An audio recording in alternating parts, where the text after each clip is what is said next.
The Iron Throne was colder than he expected. Ned Stark sat on it as if it might stab him any moment, and perhaps it would. Dozens of jagged swords curled beneath him, melted centuries ago by dragonfire and now twisted into a cruel seat of power. He didn't want it. Gods, he never wanted it. But the realm had left him no choice. When Robert Baratheon lay dying, the realm was already rotting from within. Cersei's lies, Littlefinger's whispers, Varys's riddles. Everyone had their own game, and Ned had honor. That was his weapon, it was also his curse, but he didn't tear up Robert's final letter this time. He named himself Protector of the Realm, as the king commanded, and when Cersei refused to yield, he didn't wait. He didn't trust Littlefinger. He called on the city watch before he entered the Red Keep. He summoned Stannis quietly and swiftly. The letters were sent, the ravens flew, and when Joffrey tried to sit the throne, the Goldcloaks didn't bend the knee. They turned their spears.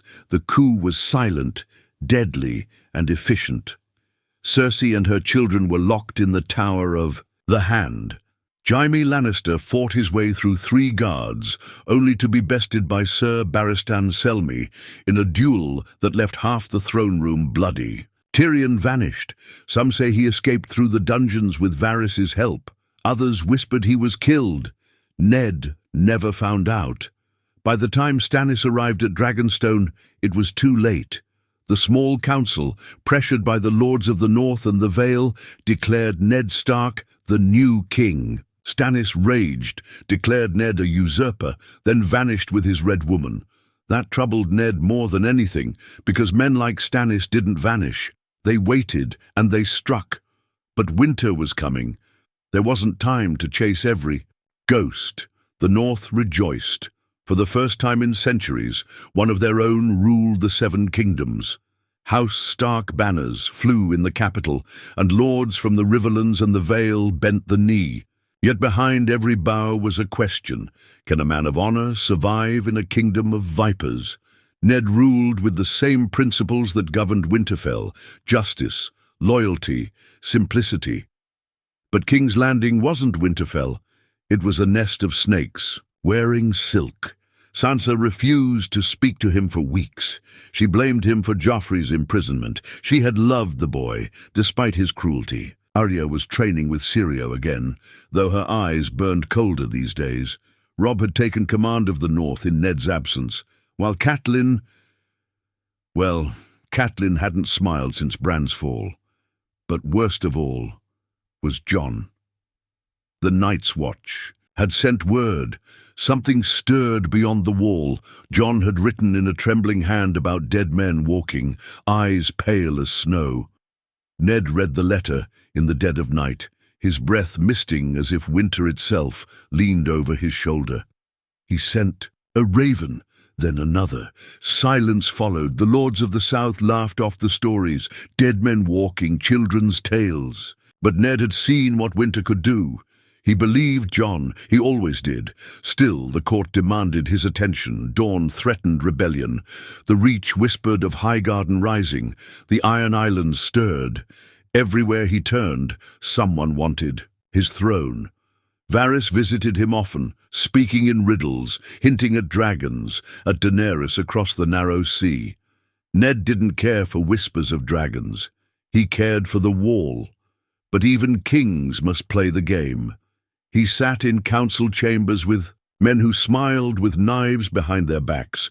He ordered executions of traitors, signed treaties, balanced coin. He held his daughters close, though Arya slipped from his grip more each day. She had a fire in her he couldn't tame. Not even Syrio could.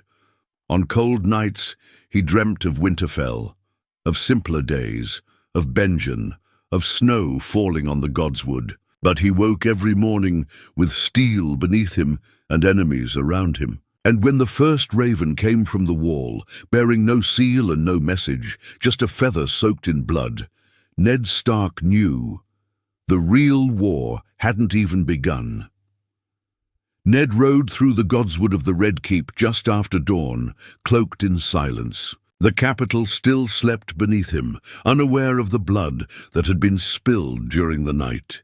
His dreams had not been peaceful. He saw Jon again, pale, shivering, eyes wide with terror, standing before a gate of ice while shadows moved in the snow behind him. He dismounted alone, no guards, no squires, just the trees and the whisper of wind through black branches. Here, in the heart of a city of filth and lies, the godswood was his only refuge. He knelt by the heart tree, its face weeping red sap, and prayed to the old gods, not for power or peace, but for truth. He could feel it slipping from him. The small council met him with grim faces that morning. Pycelle trembled with every sentence. Lord Grafton from Gulltown had been murdered in his sleep. The man had sworn loyalty to Ned only weeks ago. Coincidence? Ned didn't believe in such things anymore. Littlefinger, with that familiar smirk, suggested the Dornish had a hand in it. Varys, ever the whisperer, hinted that Grafton was a drunk and had enemies aplenty. Ned only nodded, but his heart tightened. One less ally. One more message from the shadows. Then came news from the north. A second raven had arrived. This, unsealed in pitch-black wax with the sigil of the Night's Watch. It came from Maester Aemon himself. It spoke of an attack. Not wildlings, not deserters, but the dead. The message was fragmented, almost frenzied. Words like "they rise, ghosts in the snow," and "the wall is not enough" chilled the room. Ned stood in silence as the others scoffed. Renly Baratheon, now Lord of Storm's End in absence of Stannis, made a joke about dead men needing warm cloaks. Even Tyrion Lannister, newly returned from the Vale and offering neutrality, raised a brow at the tale. But Ned looked only at the fire.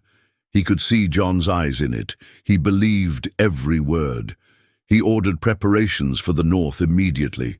Grain shipments, blacksmiths to be sent to the wall, ravens to call on every northern bannerman. He sent Ser Rodrik back to Winterfell with letters for Robb. The south could laugh. The crown lands could whisper. Let them. He knew the truth. He could feel it, like a storm behind the mountains. That evening, he met privately with Ser Barristan. "Tell me." "I want your honesty," Ned said, "not your loyalty. If you had to choose between the Iron Throne and the Wall, where would you send 1,000 swords? Ser Barristan hesitated only a moment. "The Wall, my king. The throne is made of swords. The north is where they'll be needed." Ned nodded. That was enough for him. But peace never lasted in King's Landing, not under the eyes of men who wear masks. 3 nights later, the Tower of the Hand exploded in flame. Screams tore through. The Red Keep as fire climbed the stones. By the time Ned reached the tower, half his guards were dead. The rest stood in shock, faces lit by orange light. He pushed through smoke, coughing, calling for his daughters. Arya had been training with Syrio in the lower halls. She lived, burned, bruised, but alive. Sansa, however, had been in her chambers above. They found her 2 hours later, unconscious, arm broken, hair singed, lips blackened with soot. She lived barely. The healers said she might not wake. Catelyn's scream echoed through the Red Keep when she saw Sansa. Ned had not heard his wife wail like that since Bran fell. It hollowed something inside him. That night he didn't sleep. He sat at the foot of Sansa's bed, fingers wrapped around her cold hand. He whispered stories from Winterfell, stories of snow and pine cones and warm hearths. He told her how she used to sing in the snow, how she once made Arya wear a dress and didn't stop laughing for an hour. He spoke to a ghost, and it broke him in places he didn't know existed. By morning, he was a different man. When the small council gathered, he told them war had come. Not the kind they knew, not banners clashing or swords drawn for pride, but something colder, older, something none of them were ready for. He looked at each of them, Varys, Pycelle, Renly, Tyrion, even Littlefinger, and said, "The dead are coming. And we sit here like fools arguing over golden titles. That ends now." They laughed less that day, and deep in the crypts of the Red Keep, Where Ned had begun moving his family for safety, Arya stood beside a sword rack, her face still bruised, her hand tight around needle. She didn't say much anymore, but when she looked at him, he saw something terrifying. She no longer feared death. Snow fell in King's Landing. It came early, soft at first, like a rumor the city refused to believe. But within a week it covered the cobbled streets in white, blanketing the filth and rot, muting the cries of beggars and the curses of sellswards. Southern lords called it unnatural. Meisters scrambled to read their dusty records, but Ned Stark, now king of the Seven Kingdoms, knew better. He knew what it meant. Winter wasn't coming. It was here. The Red Keep had never felt so quiet. Fires burned day and night in every hall. Guards wore furs now, their hands always trembling from cold. Sansa remained unconscious, her breathing shallow, her skin pale. Catelyn never left her side, and Arya, she wandered.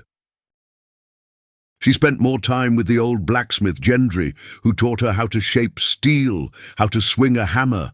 Syrio was gone, vanished the same night the tower burned. No trace, no blood, no goodbye. Arya never asked about it. Jon's third letter arrived with a black-feathered raven and nothing else. The words were desperate. Whole villages near the wall had vanished. Rangers went out and didn't return. Corpses were found half-buried in ice, their eyes wide and mouths frozen, in silent screams. "They're not men," Jon wrote. "They don't speak, they don't breathe, and they hate fire." Ned called a war council in the throne room. This time, he didn't wait for consensus. He declared the realm in a state of emergency. Half the royal army would be marched north. Supplies would be redirected to Winterfell and Castle Black. He named Robb Stark Warden of the North in full. He commanded the forge masters of every great house to begin producing dragonglass weapons. Maesters were to scour every scroll, every tale, every whisper of the long night. They needed knowledge, they needed weapons, and they needed time they didn't have. The Southern Lords protested. Lord Tyrell refused to send food. "Winter in the north is no concern of the Reach," he said. Renly echoed the same. "You want to chase ghosts while the throne bleeds gold?" he asked. Ned stared at him and said nothing. He no longer argued with men who'd never seen real war. Varys came to him that night. "There are rumors," the eunuch said, hands clasped like a spider about to strike. "Daenerys Targaryen lives. She crosses the narrow sea with dragons, small still but growing. She means to claim her father's throne." Ned didn't flinch. "Let her come," he said. "The dead don't care who sits the Iron Throne." But still, something in him stirred. Dragons. Fire. The old magic. Could it be the only thing that might stand against what was coming? He sent ravens to Essos. Most would never return. Meanwhile, Tyrion Lannister, who had remained unusually quiet, came to Ned with a proposal. "I know men who know men," he said, sipping from a goblet of arbor gold. "If what you say is true, and I still suspect half of it is northern fear-mongering, then we'll need more than swords. We'll need minds. I suggest you make me hand." Ned raised an eyebrow. "You want to serve a man who toppled your nephew's claim and threw your sister in a cell." Tyrion smiled faintly. "That boy was no king. My sister is mad, and you're the only one who still gives a damn about this realm. Besides," he added, "if we're all about to die, I'd like to be close to the fire." Ned considered it, and for the first time he nodded. "Fine, but lie to me once and I'll cut your tongue out myself." Tyrion raised his goblet. "That's fair." That same week, ravens stopped coming from the wall. All contact gone. And then the first real sign arrived. A scout returned from the King's Road, his horse frothing, eyes wide with madness. He'd found a northern caravan frozen mid-journey, 50 men, all dead, not a wound among them, just blue eyes and twisted limbs. They looked at me, the scout sobbed. They were dead, but they looked at me. Ned called the banners that night. Every house that owed him loyalty, from Dreadfort to White Harbour, received one command: march south. Meet at Moat Cailin. Prepare for the last war. He stood in the Godswood again, snow falling on his shoulders, and looked to the heart. Tree. "This isn't my war," he whispered. But the wind answered, low and cold. "It is now." The fires of war spread like frost across Westeros. From dawn to the wall, ravens flew like ashes in the wind, bearing one truth no lord could ignore any longer. The north was bleeding into the south, and behind it came something darker than rebellion or conquest. It wasn't ambition. It wasn't vengeance. It was death, slow, creeping, and relentless. Ned Stark stood in the war room at Dragonstone, far from the throne that still bore his name. He had left Tyrion as regent in King's Landing, surrounded by men he couldn't fully trust, but had no choice but to rely on. Catelyn and Arya were moved to the Eyrie under Lysa Arryn's protection, a gesture Catelyn barely agreed to, her eyes still shadowed by Sansa's slow recovery. Sansa had begun to stir. She muttered things in her sleep now, half names, snippets of songs, memories soaked in smoke. But she didn't open her eyes, not yet. Ned no longer prayed she would. He prayed she wouldn't wake to the world they were walking into.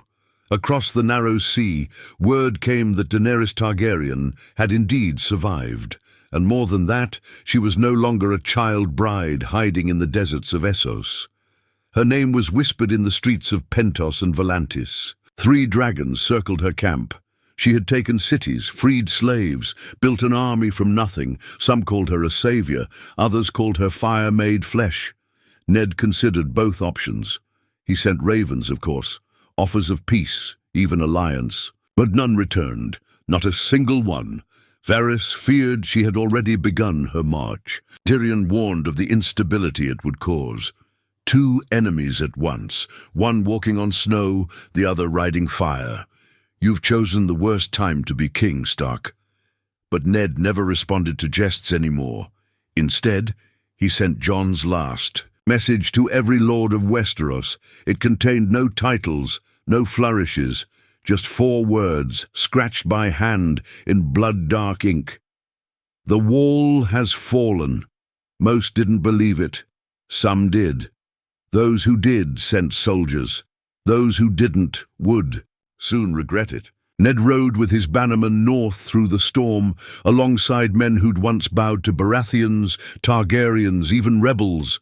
Now they rode under a new banner, the direwolf of House Stark, flanked by a snow-white raven.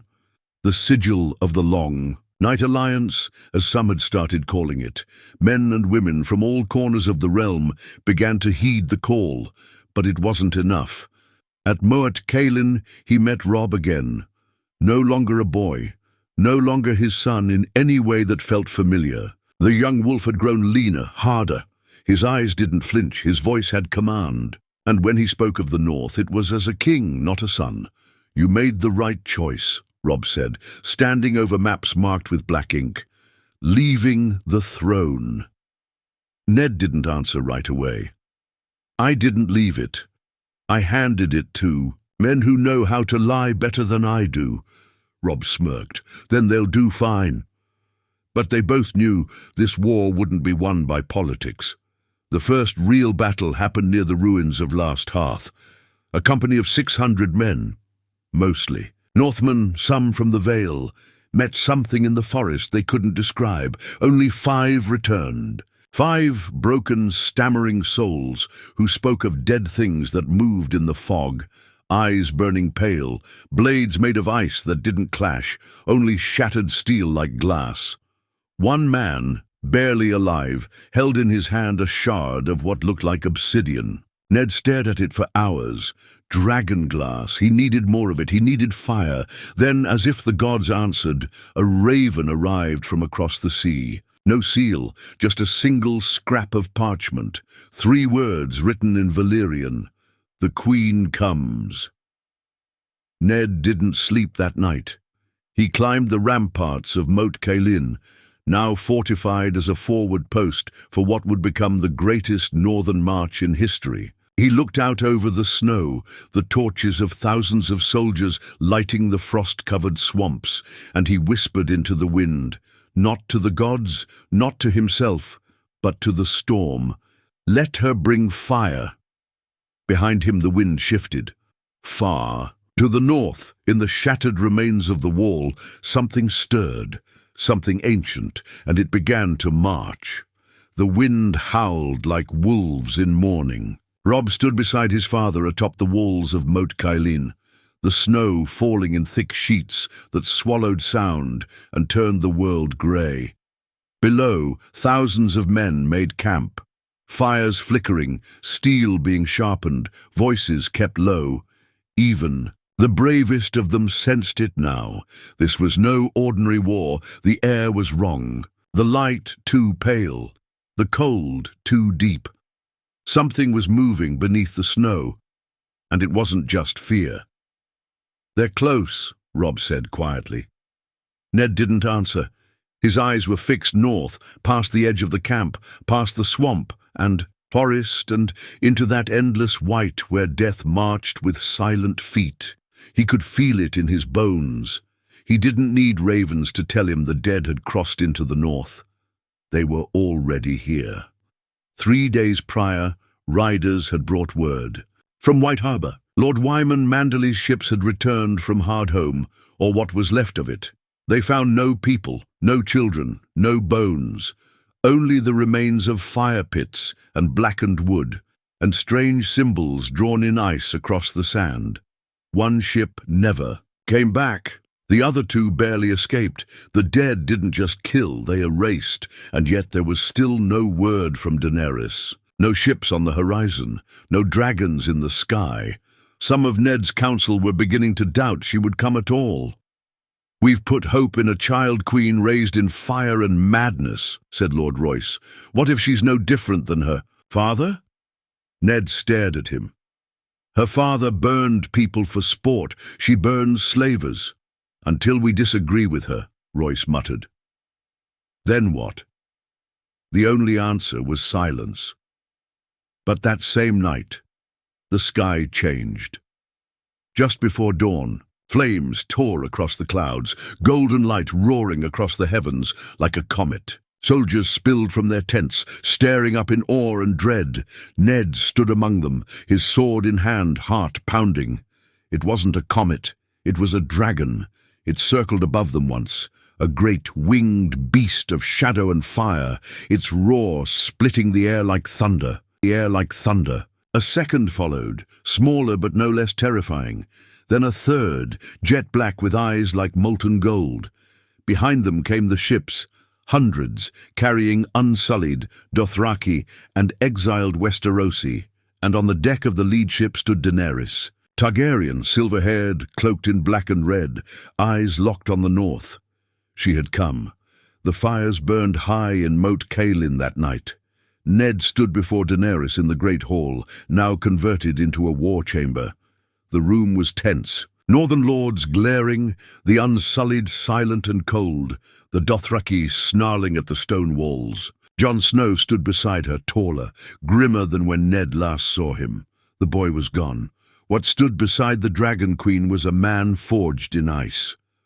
"My lord," Daenerys said, voice low and firm, "you called for fire. I brought it." Ned nodded once. "We called for help. You brought an army." "Would you rather I brought prayers?" A smile tried to tug at his mouth but failed. "I suppose not." There was no ceremony, no politics, no bending of knees. Just the cold agreement of 2 forces too desperate to fight each other. Jon stepped forward and laid a dragon-glass blade on the table between them. "We brought crates of this. There's more on Dragonstone. We've been forging weapons on the voyage." Robb picked one up. It was lighter than steel, sharper than any blade he'd held. Daenerys spoke again, her voice lower now. "But it won't be enough." Ned nodded slowly. It never is. Outside, the fires crackled and snow fell in soft sheets over the banners of House Stark and House Targaryen, now flying side by side. And in the far north, beyond the trees, beyond the last campfires and broken villages, the White Walkers stood in silence, watching, waiting. They had seen the fire arrive, and they were not afraid, because behind them something else moved. A dragon, dead, its wings torn, its scales blue, its eyes like frozen stars. It opened its mouth and no flame came, only frost. The frozen dragon did not roar. It shrieked, a sound that tore the wind apart and turned the blood of men into ice. Its wings beat like thunder, scattering snow across the ruined castles of the far north, and in its wake came silence.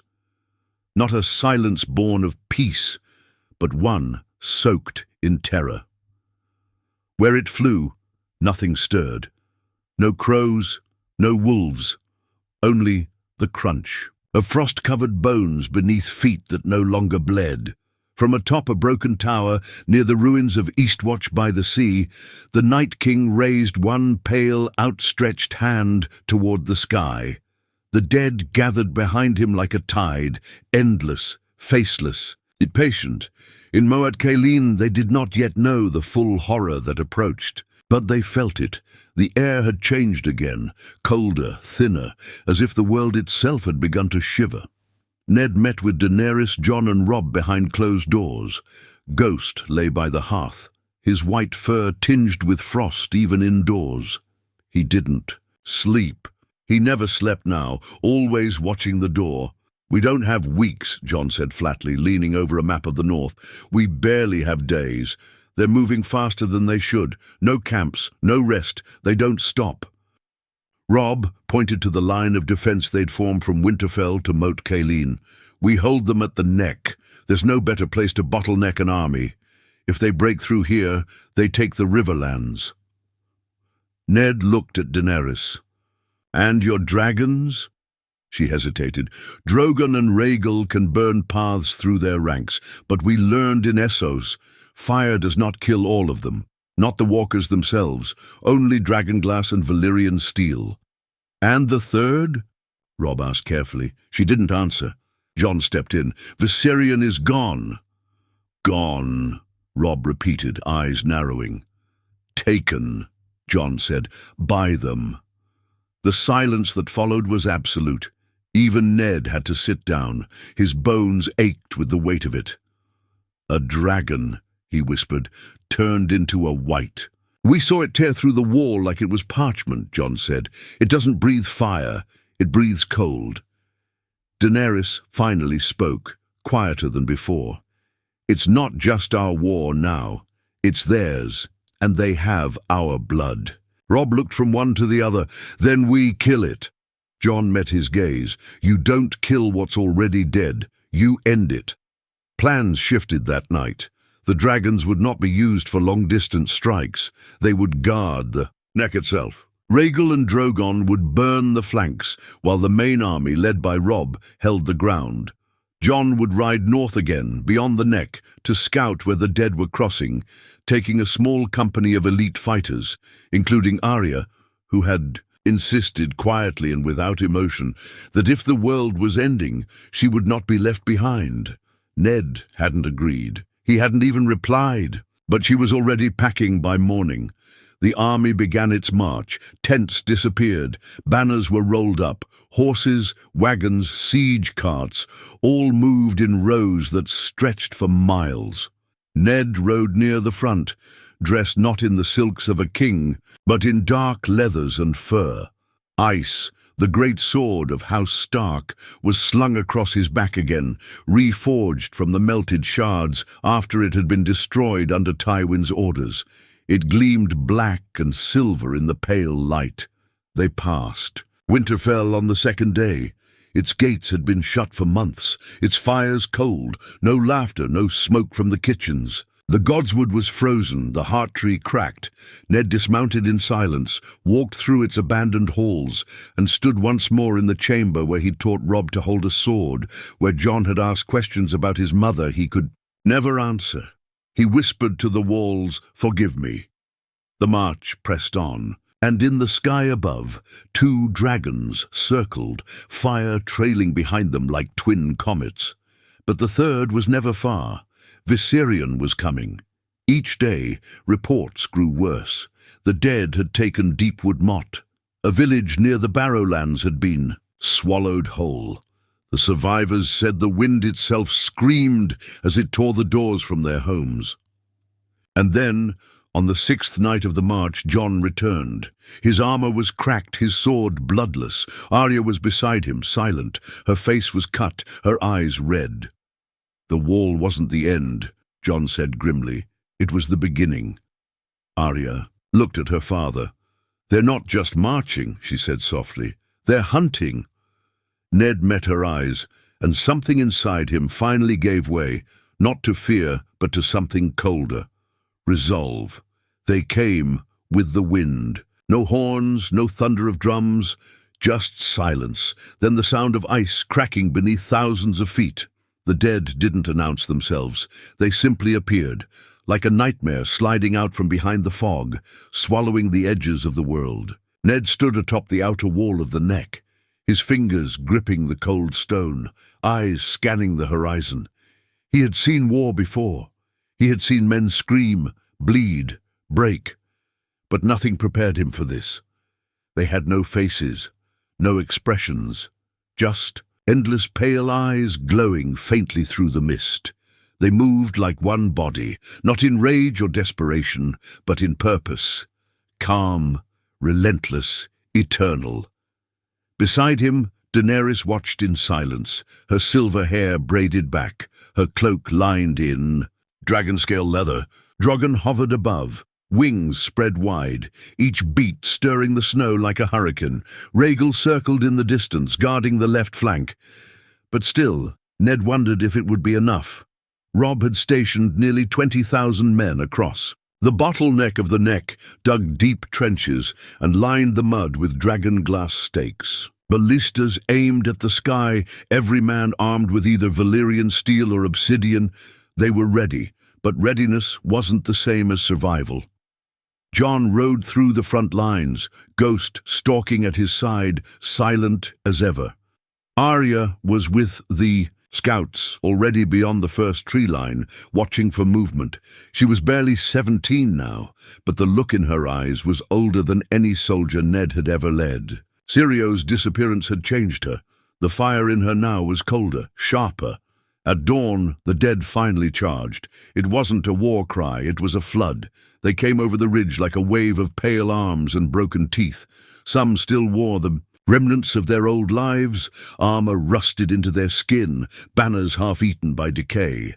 Others had no flesh at all.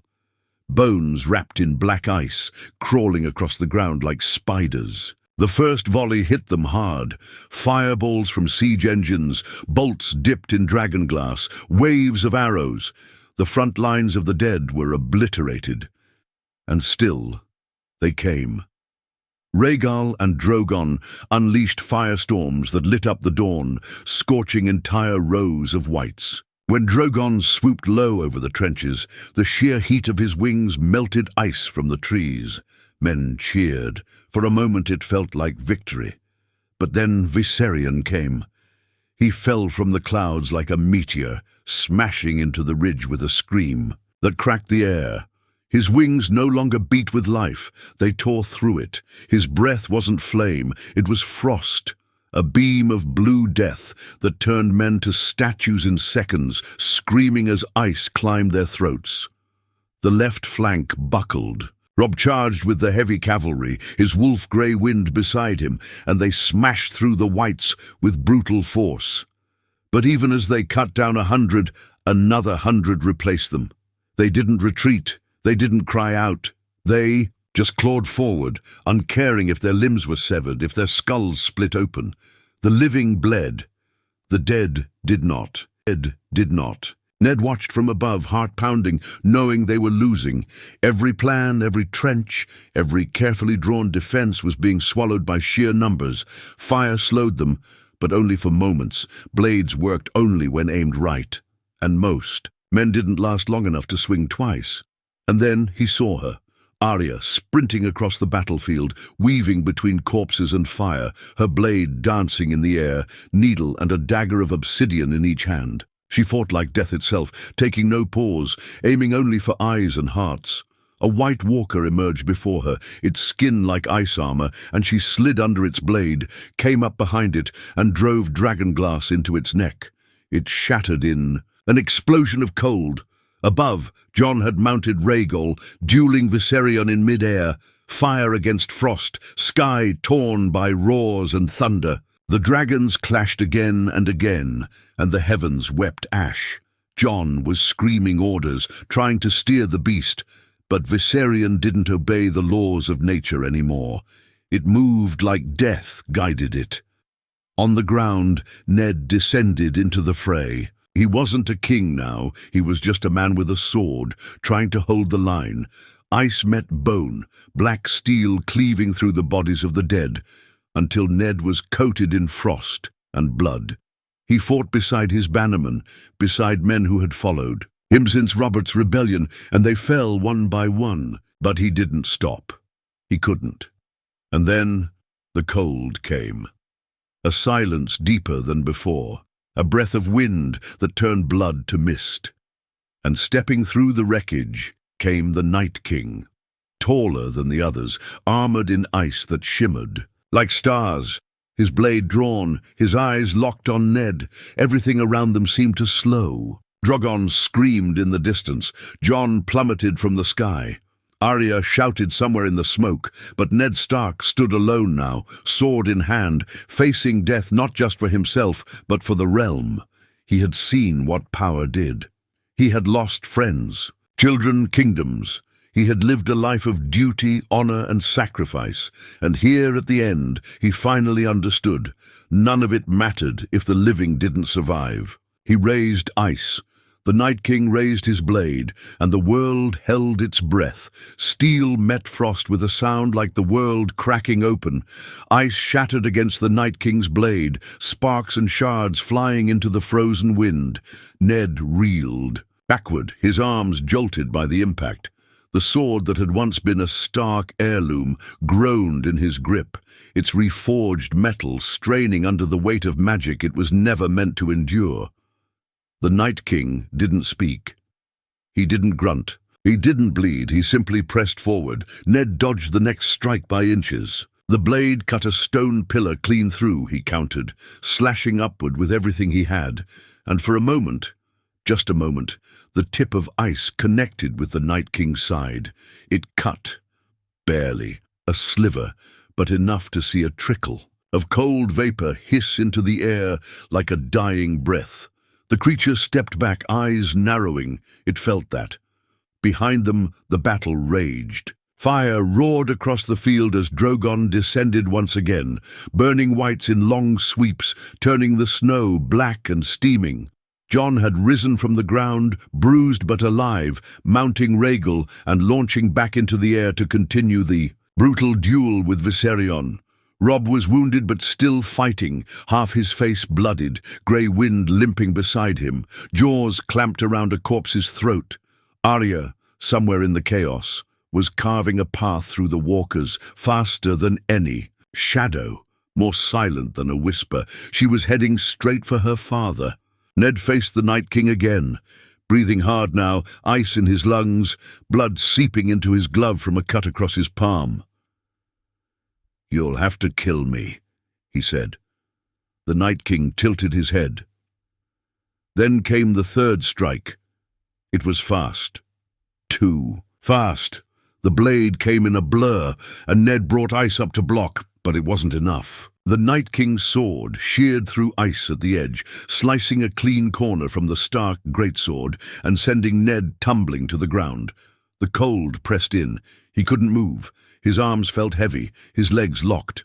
Frost was crawling. Across the ground, up his boots, over the edge of his cloak, the Night King approached. He lifted his blade, and then a sound cut through the storm. Soft, quick, final. A whisper of steel through air. A dagger of obsidian slammed into the Night King's neck, just under the chin. Arya. She had appeared from nowhere, leaping from a pile of corpses, a blur in the blizzard. Her face twisted in fury, grief, and something deeper, vengeance. The blade drove in clean and deep, and for the first time the Night King made a sound, not a scream, just a gasp. He staggered back, reaching for the wound, and then he shattered, glass breaking, 1,000 mirrors falling into snow. A howl of ice and wind and something older than language screamed from his body and vanished into the sky. And all at once, the world went still. The whites collapsed where they stood. Thousands of bodies fell in silence, lifeless once more. The frost in the air began to recede. The clouds parted slightly, and pale morning light spilled over the battlefield. Ned lay on his back, staring up at the sky, chest heaving. Arya knelt beside him, her eyes glassy. "I wasn't going to let him take you too," she said, voice breaking for the first time in days. He wanted to speak, to tell her how proud he was, how she had saved the world when no one saw her coming. But the words wouldn't come. He simply nodded and squeezed her hand. Jon landed Rhaegal nearby, dragging his battered body across the field. He looked to Ned, then to Arya, then to the shattered remains of the Night King. "It's over," Jon whispered, but it wasn't. Not entirely. In the days that followed, they burned the bodies, every last one. Pyres that stretched for miles, flames devouring the last remnants of the army of the dead. The smoke darkened the skies for a week. Men wept, others sang. Some simply stared into the fire, wondering what it had all been for. Sansa woke, days later, whispering her father's name. Catelyn wept when she heard the voice, and Ned, he didn't return to King's Landing. He never sat the Iron Throne again. He left it to others, to Tyrion, to Daenerys, to Jon, to whoever had the stomach for ruling. He returned to Winterfell with what remained of his family. He buried the dead. He rebuilt the walls. He planted new trees in the Godswood. And every night he walked through the snow, his breath visible, hand brushing the bark of the heart tree. Sometimes Arya walked with him. Sometimes she didn't, but he always paused before heading back inside and whispered softly so the wind would carry it north. "I kept my promise.